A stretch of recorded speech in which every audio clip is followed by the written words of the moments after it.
We're gonna jump into the next story here, and it is another blind spot story. So this is a blind spot for the left. It says Hunter Biden drops lawsuit against IRS employees. Hunter Biden voluntarily withdrew his 2023 lawsuit in Washington, D.C., which targeted 2 IRS employees over an alleged improper disclosure of his confidential tax details. So, in our bias distribution, 83% of the distribution is on the left, or the right, excuse me, while 17% comes from the center. And like I've said in previous episodes, I see this is where you can kind of see a bias from ground news. And I have not gone and like actually researched the factuality of all of these news sources. Like I'm having to take ground news word for it, but I do know that they have a tendency to, anytime that somebody is reporting on the right, the factuality is a lot lower.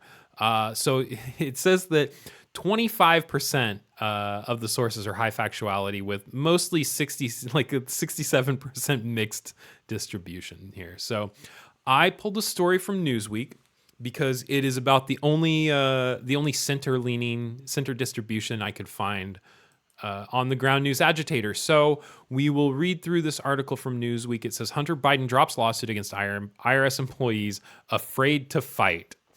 This is so ridiculous. Hunter Biden has dropped his lawsuit against 2 IRS whistleblowers who publicly disclosed details of his tax investigation. The lawsuit, filed in 2023, was dismissed with prejudice on Wednesday, meaning it cannot be refiled.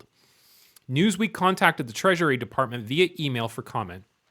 Why it matters.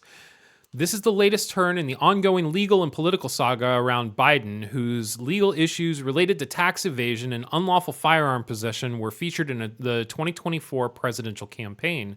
The whistleblower claims that the dismissal tells you everything you need to know about who was right and who was wrong. However, they have expressed frustration. That was in quotes, by the way. Sorry. However, they've expressed frustration at not being able to fight Biden, the son of former President Joe Biden, in court. So he dropped his lawsuit, and now they're like, well, we wanted to take him to court. What to know? The lawsuit hinged on IRS whistleblowers Gary Sharpley and Joe Ziegler. Sharpley was an IRS supervisory agent, and Ziegler was an agent in 2023 when they gave statements to Congress and to the media accusing the Justice Department of mishandling the investigation into Biden's tax returns and finances. Their testimony helped derail a previously negotiated deal that would have resolved the matter with misdemeanor tax charges and gun diversion agreement. So, I mean, this is political, man. Like, it's clearly political because the IRS was willing to give him a deal, but these people were like, no, he's the president's son, and this is political, so we want to make it a big fight. I think that the tax issue and the gun issue and everything were created into a much bigger issue than they actually were, because the right was compensating for the laptop story getting buried. And maybe that's my personal opinion, but even when it happened to me, it seemed that the Hunter laptop story got buried. I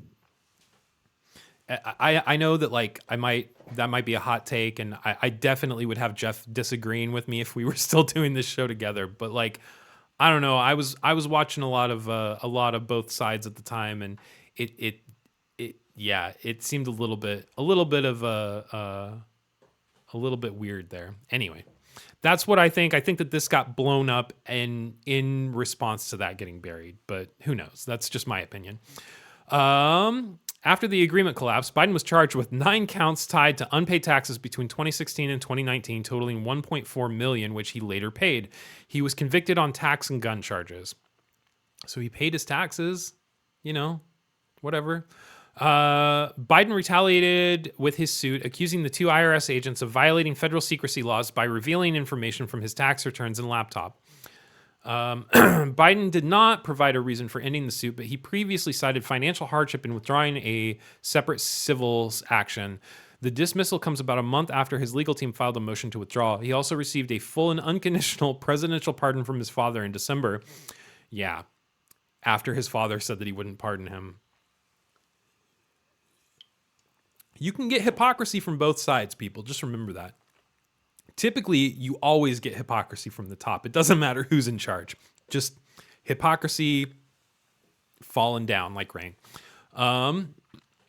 Sharpley was appointed to interim IRS commissioner for 48 hours in April after being backed for the job by Elon Musk. Of course he was.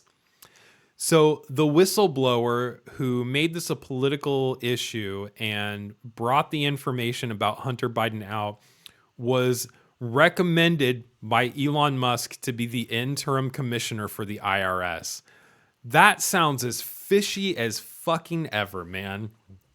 He was then demoted before being dismissed after Treasury Secretary Scott Bensett asked President Donald Trump to remove him from that position. Thank God. Sharpley remained at the Treasury in another role for the IRS, and the job of interim commissioner was taken by Michael Falkender, who received support from Bessent for the job. What people are saying. Gary Sharpley and Joe Ziegler in a joint statement on Wednesday. It's always been clear that the lawsuit was an attempt to intimidate us.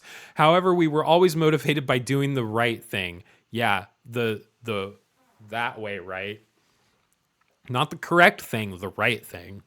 Defending our work and honoring our duty to the American people. Intimidating and retaliation were never going to work. We truly wanted our day in court to provide the complete story, but it appears Mr. Biden was afraid to actually fight this case in court of law after all. His voluntary dismissal of the case tells you everything you need to know about who was right and who was wrong. What happens next with the lawsuit's dismissal, it remains to be seen whether the Trump administration will launch further inquiries into the Biden family's finances. Man, I think it's time to be done with Biden, Trump. Like, can you move on? Can you do something else? Anyway, that's all I got for that one, folks. I don't really know how to feel about it. I think this whole thing is stupid, but that's just me. Hey, Cousin Matt here. Thanks for checking out that clip from Nightly News This Morning, a show I do live on this channel on Tuesdays and Fridays at 6:30 a.m. Pacific Standard Time. If you like the content, please drop the video a like. Feel free to subscribe if you haven't already. And I really do appreciate your comments. I'm really looking forward to having a discussion. I'd love to know what you think about it, and we will see you in the next one.